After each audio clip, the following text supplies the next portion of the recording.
Entre dos dimensiones es un manuscrito muy arriesgado por el contenido del tema, que la autora siempre en primera persona va narrando con la mayor franqueza, naturalidad y sencillez que la caracteriza, y aseverando la autenticidad de cada uno de los hechos que describe, sin ningún alarde ni pretensión literaria. Su contenido es de fácil lectura que engancha desde el primer momento, conforme te vas adentrando en las increíbles y variopintas experiencias y situaciones que le han venido sucediendo a lo largo de la dualidad de su existencia.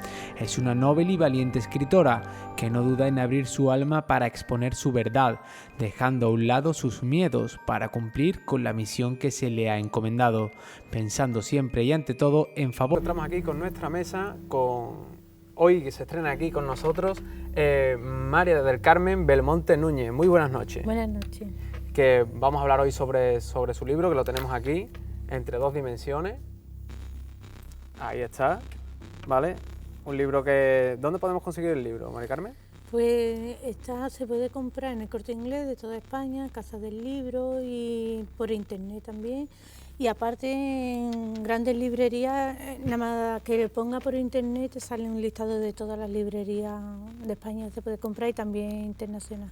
O sea, que es un libro que fácilmente lo podemos encontrar, Sí. Cualquier lector asiduo lo puede encontrar prácticamente en cualquier librería. Con nosotros también Francisco Javier Marín, doctor en psicología, muy buenas noches. Buenas noches, Dani. Y Virtudes Tristancho, muy buenas noches. Vamos a hablar sobre este libro que ya hemos hablado, que hemos presentado. ¿De dónde viene este libro? ¿Podemos decir que tienes un don, Carmen? Sí. ¿Qué don? Podrías. Bueno, un don específico, un don no sabría decirte. Yo sé que a lo largo de toda mi vida, pues para mí este es un tema normal que ha crecido conmigo. Lo mismo puedo sentir, verlo, que tuve un maestro que me enseñó, mi maestro espiritual, no un maestro terrenal. Entonces, pues él me enseñó todo. No sé yo si, como decir, un don o un aprendizaje de las cosas que él me enseñó. Sí, pero cuando dices un maestro espiritual, ¿a qué te refieres? Pues digo maestro espiritual el que me enseñó desde pequeña a todo, el que me enseñó comportamiento, el que me enseñó cómo podía curar a las personas, qué tenía que hacer, qué es lo que no estaba bien que hiciera, todo lo que me fue enseñando todo a lo largo de la vida, a defenderme de los espíritus. Claro, porque hemos dicho que tienes un don, pero no hemos especificado qué don. ¿Tienes un don que podemos decir que puedes ver los espíritus? Sí, los puedo ver, los puedo escuchar, los puedo sentir. No siempre los veo, que a veces no lo estoy viendo, a veces lo siento, lo escucho. Sentirlo y escucharlo siempre, y verlo no siempre, pero sí es habitual. ¿Cuándo te das cuenta de esto? Es que desde toda mi vida. ¿Desde pequeñita? Desde pequeña. Por eso yo digo que para mí es un tema natural, que lo que pasa que sí es cierto que yo pasé por una época que cuando era pequeña y yo veía estas cosas y decía, y como nadie me creía, pues yo llegué a pensar, estaré loca, yo qué sé, me decían, eso es imaginación tuya, y yo decía, pero ¿cómo imaginación mía si es que lo estoy viendo? Y lo que dejé de pensar de que podía llegar a ser imaginación mía es que cuando los veía o me contaban algo, me decían cosas que iban a pasar, después pasaban. O a lo mejor incluso me han ayudado en muchas ocasiones, a lo mejor con mucho peso y decía, ay, que no puedo, ayúdame, y veía que no pesaba lo que yo llevaba y se llevaba. O cosas que le preguntaba y me respondía y pasaba. Entonces yo decía, bueno, que la gente diga que es mi imaginación, vamos, la gente era la familia más cercana. Aunque digan que es mi imaginación, no es mi imaginación porque está pasando, es verdad. Que... No sé Dices que te llamaban, tristemente te llamaban loca.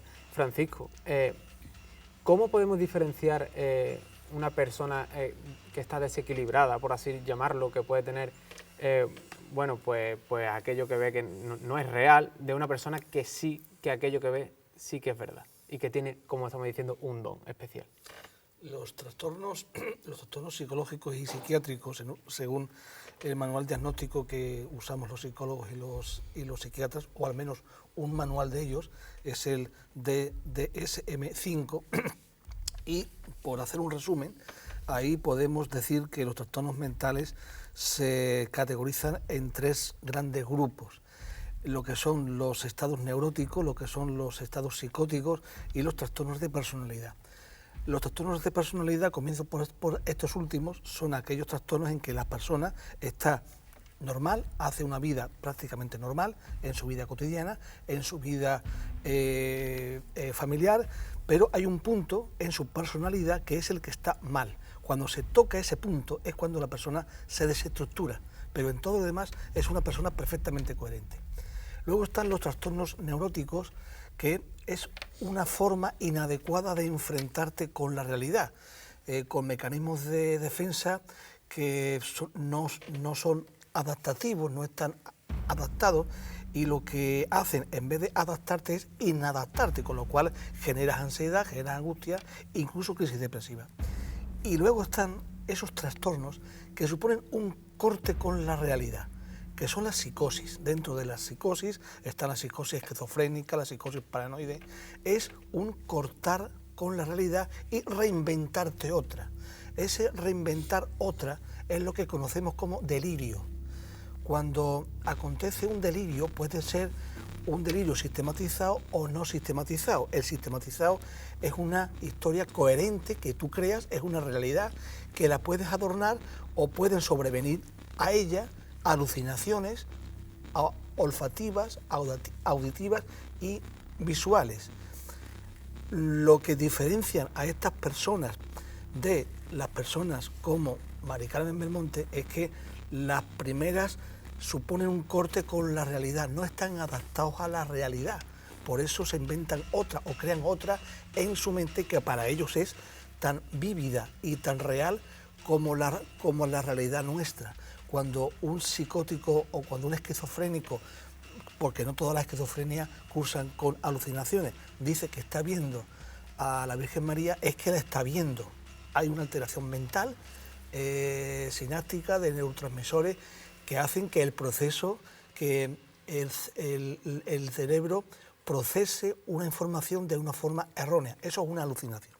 Bien, pero eso supone un corte con la realidad. Él es un elegido de la Virgen María para traer la paz, para todo eso. No es una persona que pueda responder a una estimulación normalizada, como podamos responder nosotros. Lo de Mari Carmen es una cosa totalmente distinta. Son, en su libro, que yo recomiendo muchísimo, porque es un libro que hay que leerlo con la mentalidad abierta, como todos estos temas. Es de muy fácil lectura, se lee bastante rápido, Sí, sí. Atrae mucho, o sea, un lenguaje muy coloquial, se entiende todo, bueno, y te atrapa, ¿no? Por así decirlo, ¿no? Sí. Efectivamente, porque está escrito en un lenguaje muy personal, muy íntimo, y ella lo dice varias veces, pero su primera advertencia es: me podrás creer o no me podrás creer, pero esto me ha pasado. Y creo que es un acto muy valiente de su parte el que se haya atrevido, el que haya osado en escribir ese libro, que algunas de sus partes sí son comprobables, otras quizá no, porque son experiencias muy personales, pero otras sí son objetivas, que ya las comentaremos, el tema de la guardería. Ahí sí podemos llevar algunos parámetros para analizarlo de una forma rigurosa, ¿no? Pero ella empieza, su primer capítulo no puede ser más demoledor. Ella empieza con una intuición que ella tiene de una amiga suya, bueno, que tiene un presentimiento de que esta amiga suya pues le va a pasar algo. Tendría 3 o 4 años de edad, 3 años, y efectivamente le pasa.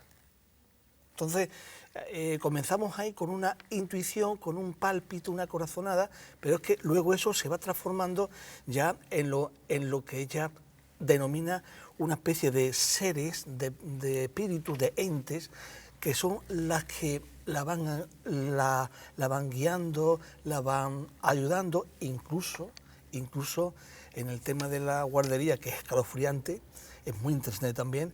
la ayudan de una forma directa. Pero ya te comento que hay que abrir un poco la mente para entender que hay personas que efectivamente tienen, yo les llamo capacidad, le puedes llamar don, yo les llamo capacidad. Algo hay en su mente, no que cree alucinaciones, ni las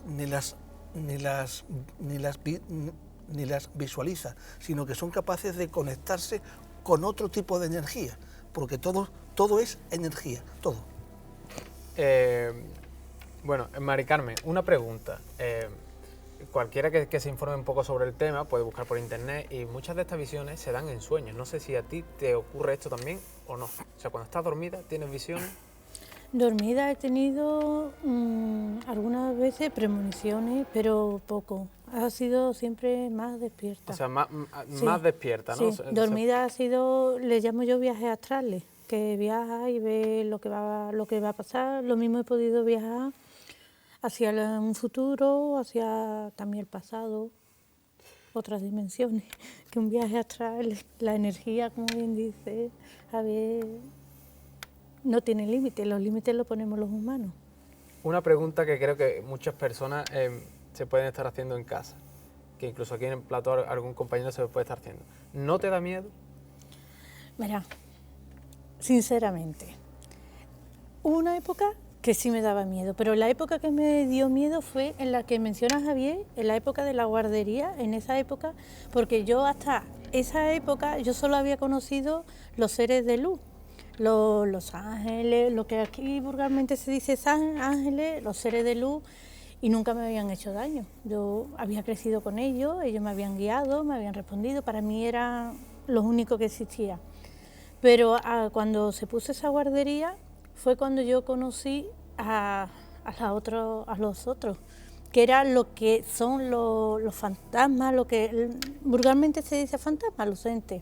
Personas que han estado vivas, Que pero que han pasado de plano. Que han estado vivas, que han pasado de plano, y algunos pues me atacaban. Y entonces ahí sí pasé miedo. Era algo desconocido para mí, la energía que recibía, las vibraciones, yo siempre digo vibraciones, energía, era distinta. Que puede decir, bueno, si no ve uno y no ve otro, ¿cómo sabe que son distintos? Yo muchas veces pongo el ejemplo de una persona ciega.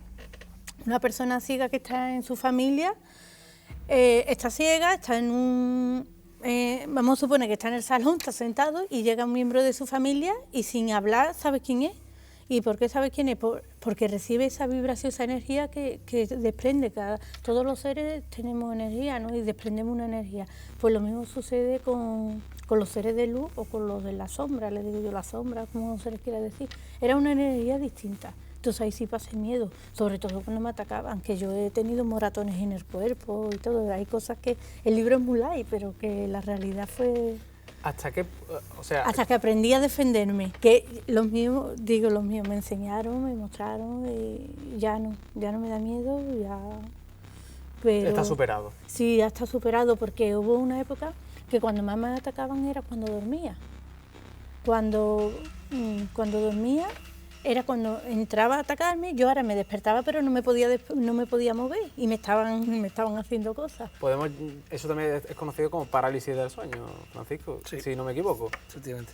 Yo no sé lo que es, pero que no me podía mover y me estaban atacando y me hacían cosas y ahí sí llegó una época que no quería dormir porque sabía que cuando me dormía, hasta que ya aprendí a defenderme incluso dormida. Entonces pues ya no me da miedo. A veces sí es cierto que aunque sean fantasmas buenos, que no me vayan a hacer nada, si no me lo espero y de repente aparece al lado, pues me asusto, pero eso te puede asustar igual que si es una persona que entra Claro. a tu lado y no lo ve, ¿no? Pero ya ese miedo afortunadamente lo superé. Afirmando que desde esa otra dimensión, por así llamarlo, ¿te pueden hacer daño? ¿Hasta qué punto te pueden hacer daño? Verá, ¿cómo te explico?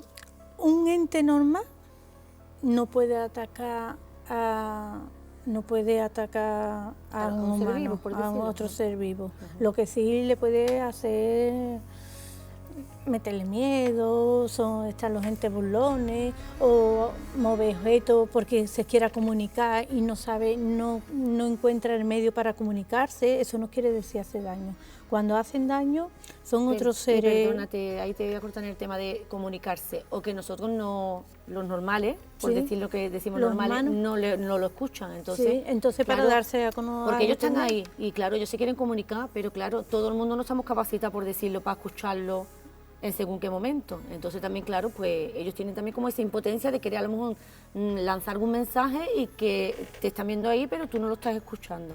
Entonces, Y es se muy tiene que duro para manifestar. ellos Sí, eso. sí, sí. Entonces por eso muchas veces mueve objetos, hace cosas, o te aparece en sueños, o el familiar dice, uy, he soñado con este familiar. Es que es la manera que ellos tienen de Cuando, comunicarse. cuando ves a entes, que es como tú le llamas en el libro, ¿siempre coincide con que es una persona fallecida o también puedes ver personas vivas que en ese momento, pues no están cerca tuya, por así llamarlo? Pues, verá, lo normal, siempre han sido fallecidos, pero hubo un caso excepcional, que era una persona viva que estaba desaparecida y por lo visto tenía mucha fe y estaba rezando y me llegó la petición y ellos, los seres de luz, pues no me dejaban tranquila, que tenía que ayudarla, que esa persona que necesitaba mi ayuda. Eso no lo cuento en el libro, eso está todavía ahí. Es que esto es más duro, ¿no? Conseguí verla, saber qué es lo que le había pasado, dónde estaba. Ellos me dijeron exactamente dónde estaba. Llamé al 112, dije que esa persona que estaban buscando estaba en tal sitio, en tal dirección. Antes fui yo a verlo, fui a verlo, verás, no me dejaban tranquila. Yo decía, ¿pero por qué? Y me dieron una dirección, yo no sabía qué dirección era. Entonces dije, bueno, si es verdad que vosotros me estáis diciendo eso, llevadme vosotros. Yo me monto en el coche y me dice derecha, izquierda, y dice eso.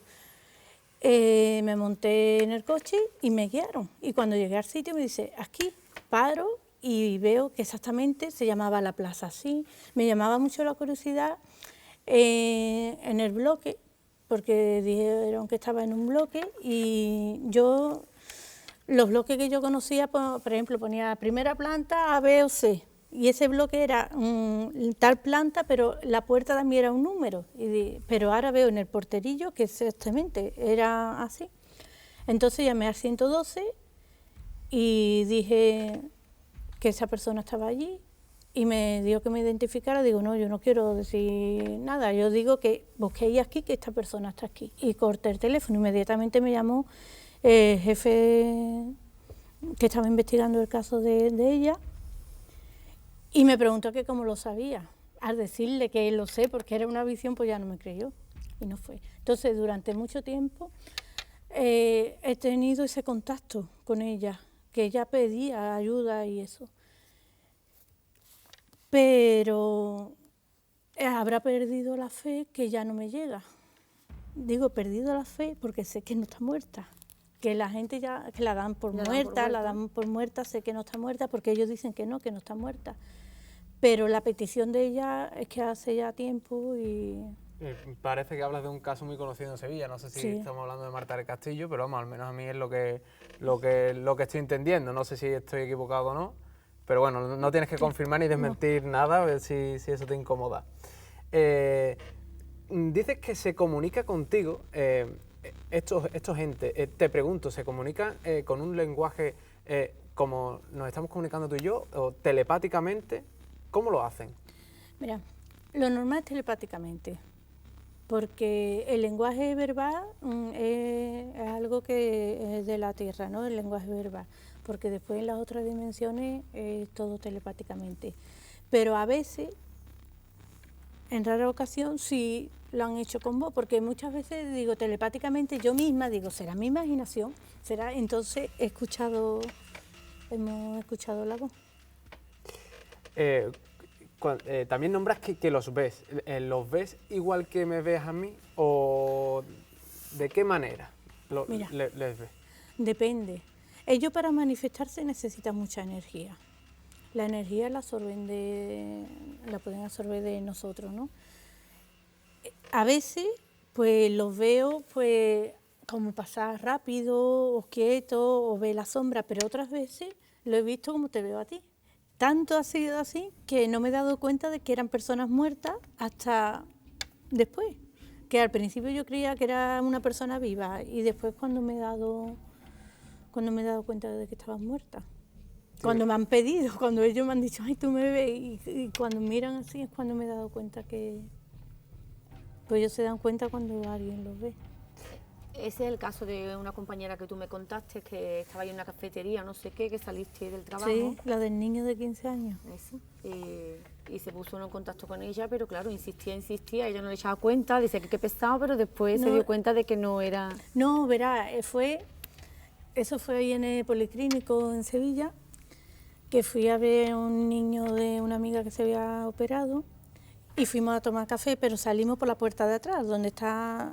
Y a la vuelta, yo iba con ella y eso, y veo tres chavales, ¿no? 3 muchachos. 2 de ellos estaban llorando y uno le estaba diciendo, pero no lloré, que estoy aquí, que estoy bien. Entonces a mí me llamó la atención, porque verás, ahí no era telepáticamente, yo estaba escuchando la voz.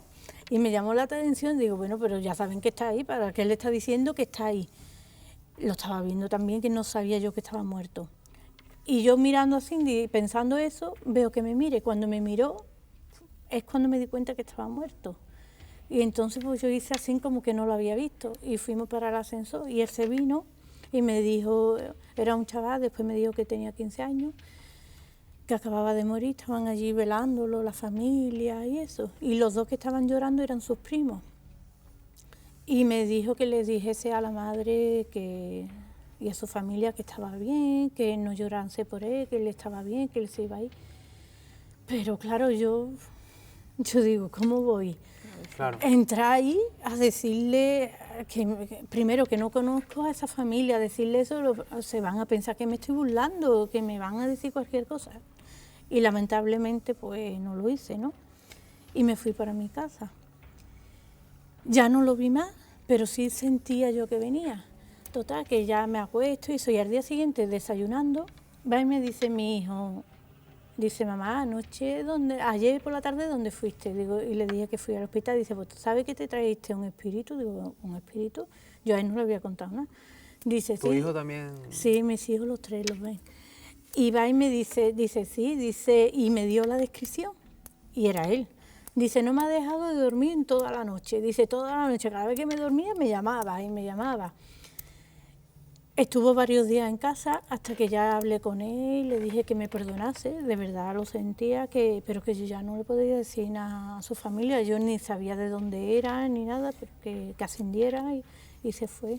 Es que para estos seres, claro, al fallecer o cuando se les queda algo pendiente aquí, se quedan como en otra dimensión, no sé, le llaman limbo, lo que le llame. Yo digo otra dimensión, yo digo para que la gente de a pie lo entienda, como si yo estoy en esta habitación y en la habitación de al lado están ellos, por decirlo, y entonces en ellos siente todo lo que nosotros, su familia y todo el entorno sienten. Entonces, claro, cuando ellos fallecen, que ellos se sienten muy bien, no entiende por qué a lo mejor su madre está llorando, o su padre, o los hermanos, o lo que sea, y no sabe cómo decirle que yo estoy aquí, yo estoy viendo y yo me siento bien, no sabe comunicarlo.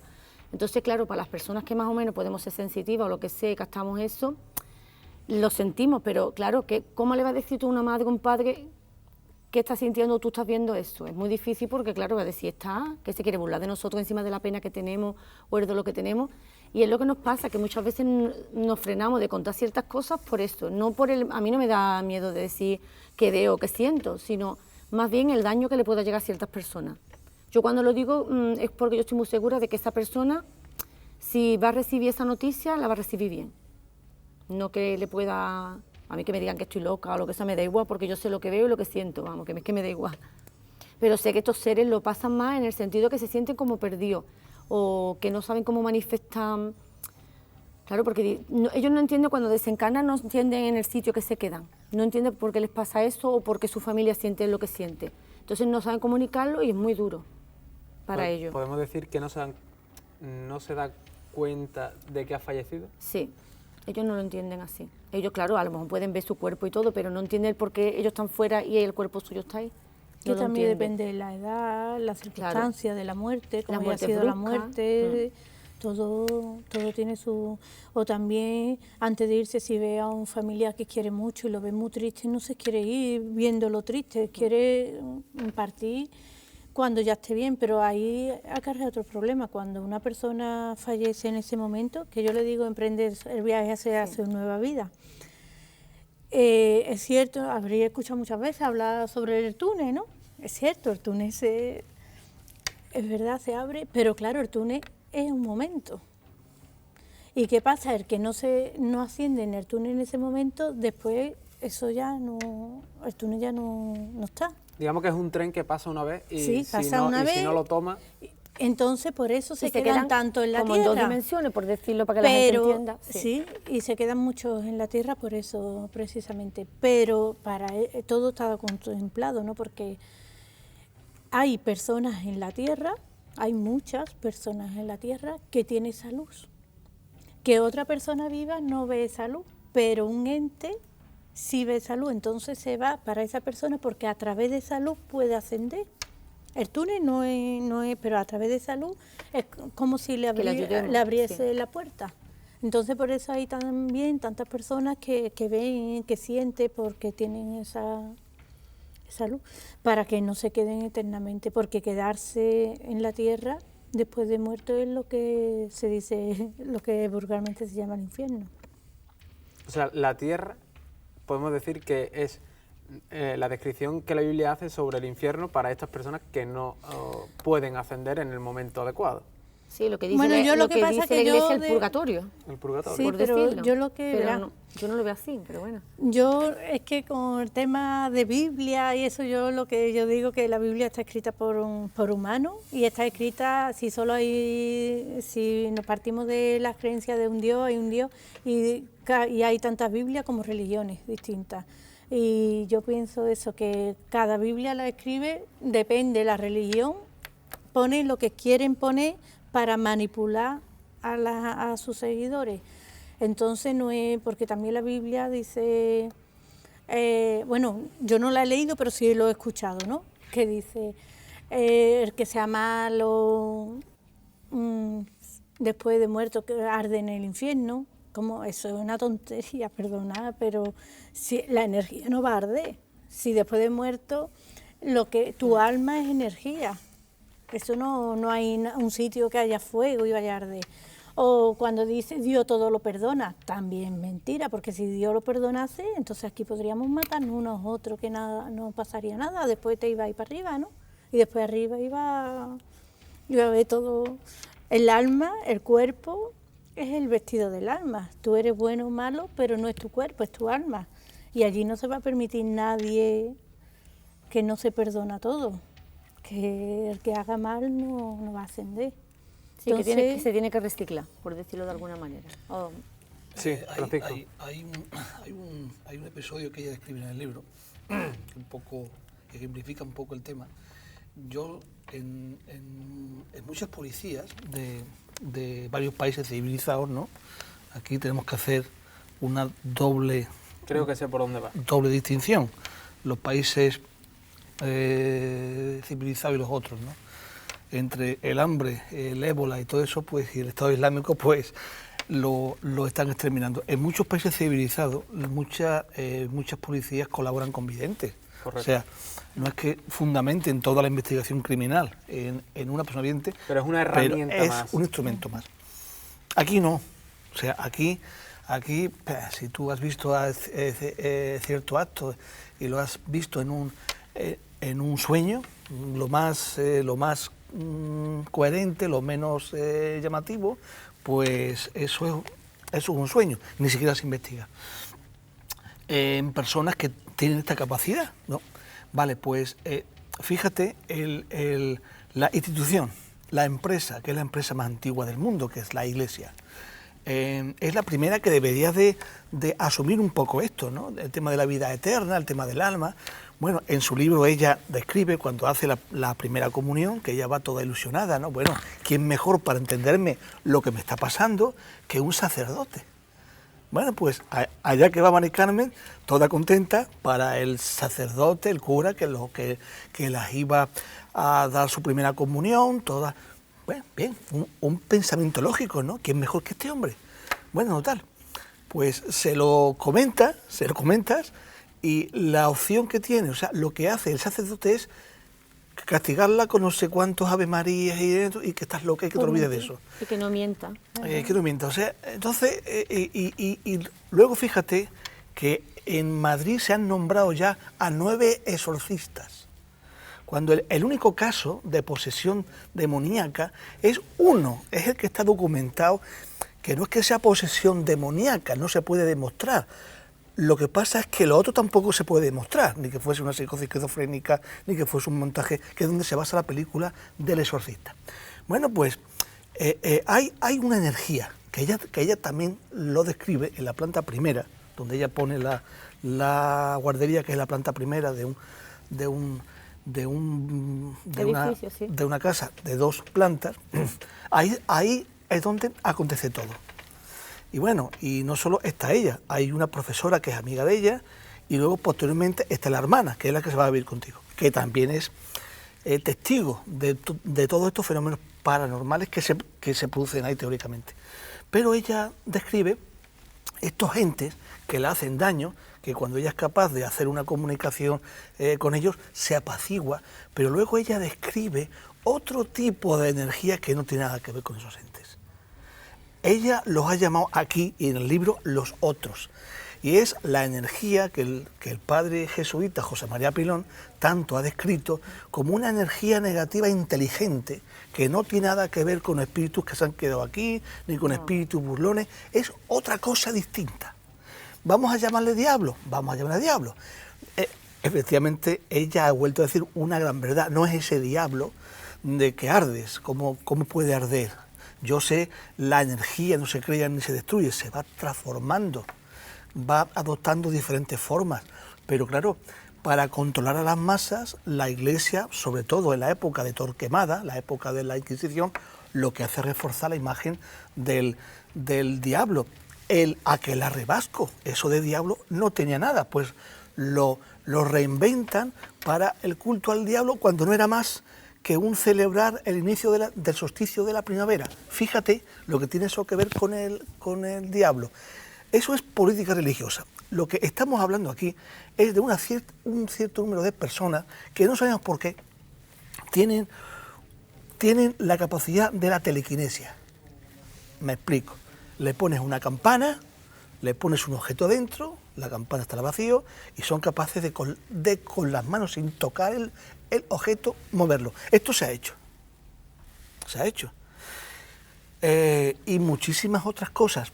¿Cómo se puede explicar eso? Pues bueno, se está intentando, conforme vamos avanzando en las técnicas de medir, de contrastar y de analizar los fenómenos, vamos descubriendo cosas. Por ejemplo, sabemos que las neuronas no solo se comunican de forma química, que es muy lenta, y de forma eléctrica, sino que en el núcleo, arriba, en el soma, en la parte superior, tienen una capa de proteínas que hace que el impulso vaya saltando de una neurona a otra. ¿Podríamos estar hablando de la base neurofisiológica de la telepatía? Pues seguramente, porque ahí sí que va muy rápido, rapidísimo, lo que son los impulsos nerviosos.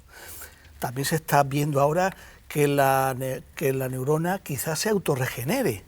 O sea que conforme estamos desarrollando nuevos instrumentos más sofisticados para ir más allá, estamos dando explicación a estos fenómenos que eran paranormales y que quizá algún día dejen de serlo para ser normales. La ciencia a día de hoy tiene muchas preguntas que responder, que esperemos que algún día vaya respondiendo. Nos vamos a ir unos segundos a publicidad. Tras esta pequeña publicidad vamos a hablar de la guardería, de lo que allí sucedía y muchas más preguntas que tenemos aún para Mari Carmen y para Virtudes. Así que quédense ahí porque volvemos enseguida.